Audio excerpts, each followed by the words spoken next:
खैबर पख्तूनख्वा में 3 मुख्तलिफ ऑपरेशन में सिक्योरिटी फोर्सेज ने 13 खवारिज दहशतगर्दों को हलाक कर दिया है। कार्रवाइयों में मेजर उवैस ने जाम शहादत नोश किया। ISPR के मुताबिक खुफिया इत्तला पर बन्नू के इलाके जानी खेल में कार्रवाई की गई।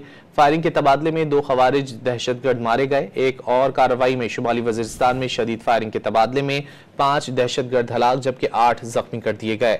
खवारिज का बहादुरी से मुकाबला करते हुए 31 साला मेजर मोहम्मद उवैस ने जाम शहादत नोश किया। मेजर उवैस का ताल्लुक जिला नारोवाल से था। तीसरा ऑपरेशन जनूबी वजीरिस्तान में किया गया जहां 6 खवारिज दहशतगर्द मारे गए जबकि 8 जख्मी हुए। खैबर पख्तूनख्वा में 3 मुख्तलिफ ऑपरेशन में सिक्योरिटी फोर्सेज ने 13 खवारिज दहशतगर्दों को हलाक कर दिया है।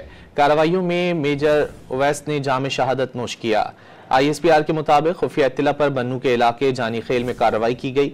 फायरिंग के तबादले में 2 खवारिज दहशतगर्द मारे गए। एक और कार्रवाई में शुमाली वजीरिस्तान में शदीद फायरिंग के तबादले में 5 दहशतगर्द हलाक जबकि 8 जख्मी कर दिए गए। खवारिज का बहादुरी से मुकाबला करते हुए 31 साला मेजर मोहम्मद उवैस ने जाम शहादत नोश किया। मेजर उवैस का ताल्लुक जिला नारोवाल से था। तीसरा ऑपरेशन जनूबी वजीरिस्तान में किया गया जहां 6 खवारिज दहशतगर्द मारे गए जबकि 8 जख्मी हुए।